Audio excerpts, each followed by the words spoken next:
തകർന്ന് 18ഓളം പേരാണ് മരണപ്പെട്ടത്. സംഭവത്തിൽ BJPക്കും നരേന്ദ്രമോദിക്കുമെതിരെ രൂക്ഷ വിമർശനമാണ് ഉയരുന്നത്. പാലം അപകടാവസ്ഥയിലാണെന്നറിഞ്ഞിട്ടും ഗതാഗതത്തിനായി തുറന്നുകൊടുത്തത് സർക്കാരിന്റെ കടുത്ത അനാസ്ഥയാണെന്നാണ് ആരോപണം. കൃത്യമായി പറഞ്ഞാൽ സർക്കാർ സ്പോൺസേഡ് കൊലപാതകങ്ങൾ. ഈ ഒരു വാക്ക് മലയാളികൾക്ക് ഒരുപക്ഷെ സുപരിചിതമായിരിക്കും. ഇടതു സർക്കാരിനെതിരെ VD സതീശൻ ഉൾപ്പെടെയുള്ള പ്രതിപക്ഷ കൂട്ടം ആവർത്തിച്ച് പറയുകയുണ്ടായി സർക്കാർ സ്പോൺസേഡ് കൊലപാതകമെന്ന്. എപ്പോഴൊക്കെയായിരുന്നു അത്?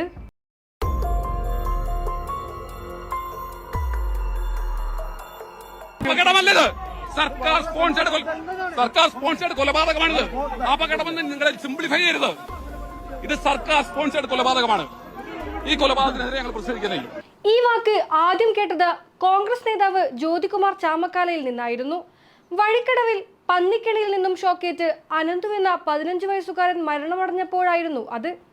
കോൺഗ്രസ് പ്രവർത്തകൻ അനധികൃതമായി വെച്ച പന്നിക്കിണിയിൽ നിന്നാണ് അനന്തുവിന് ഷോക്കേറ്റത്.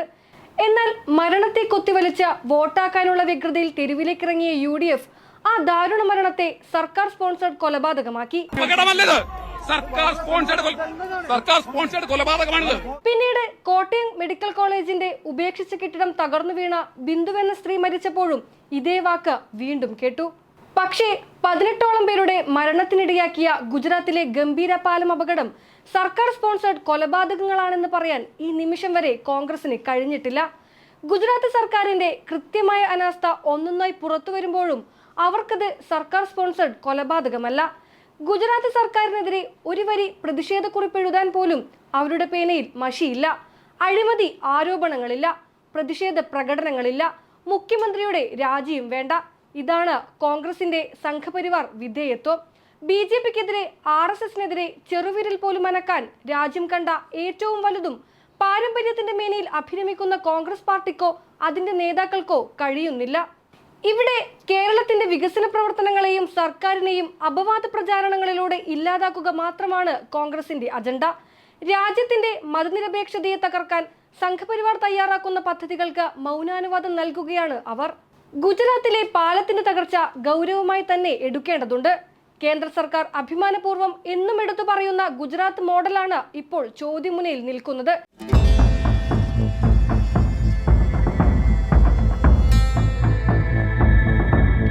ഗുജറാത്തിൽ മാത്രം 7 പാലങ്ങളാണ് സമീപകാലത്ത് തകർന്നത്. നരേന്ദ്രമോദിയും BJPയും കോടിക്കണക്കിന് രൂപ ചെലവഴിച്ചുണ്ടായ പാലങ്ങൾ തകർന്നു വീഴുന്നതിന്റെ ഒടുവിലത്തെ ഉദാഹരണമാണ് ഗംഭീര. സൂറത്തിലെ മെട്രോ ഫ്ലൈ ഓവറിൽ ഉദ്ഘാടനത്തിന് മുന്നേ വിള്ളൽ വീണു. 2022 ഗുജറാത്തിലെ മോർബി തൂക്കുപാലം തകർന്ന് 141ഓളം പേരാണ് മരിച്ചത്. മോർബിയിലെ ഹൽവാൻ പാലം നിർമ്മാണം കഴിഞ്ഞ് 1 വർഷത്തിന് ശേഷം തകർന്നു. 100 വർഷം നിലനിൽക്കുമെന്ന് പറഞ്ഞ് അഹമ്മദാബാദിൽ നിർമ്മിച്ച ഹഡ്കേശ്വർ പാലം 5 വർഷത്തിനകം അപകടാവസ്ഥയിലായി. മുന്താപുര പാലം അപകടം.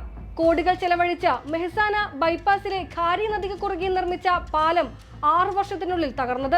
ഇതെല്ലാം ഗുജറാത്ത് സർക്കാരിന്റെ അനാസ്ഥയിലേക്കാണ് വിരൽ ചൂണ്ടുന്നത്. പക്ഷേ എന്നിട്ടും അവർക്ക് ഗുജറാത്ത് മോഡലാണ് വികസനത്തിന്റെ മറുപേര്. പൊള്ളയായ ഗുജറാത്ത് മോഡലിനെ എടുത്തുയർത്തുമ്പോൾ അവർ കേരളത്തിനു നേരെ മാത്രം വാളെടുക്കുന്നു. RSS ആശയങ്ങളുടെ വിത്ത് മുളയ്ക്കാത്ത നാടാണ് കേരളം. അതുതന്നെയാണ് അവരുടെ വിരോധത്തിനുള്ള കാരണവും. കേരളത്തിൽ എവിടെയെങ്കിലും ഇത്തരത്തിലൊരു അപകടം ഉണ്ടായിട്ടുണ്ടോ? സർക്കാർ അനാസ്ഥ മൂലം മനുഷ്യക്കുരുതി നടന്നിട്ടുണ്ടോ? ഇല്ല എന്ന് മാത്രമാണ് ഉത്തരം. ഇടതുഭരണത്തിൽ റോഡുകളും പാലങ്ങളുമെല്ലാം വികസന പാതയിലാണ്. പക്ഷേ കേരള മോഡൽ എന്ന് കേട്ടാൽ BJPക്കും കോൺഗ്രസിനും ഒരുപോലെ ഹാലിളകും.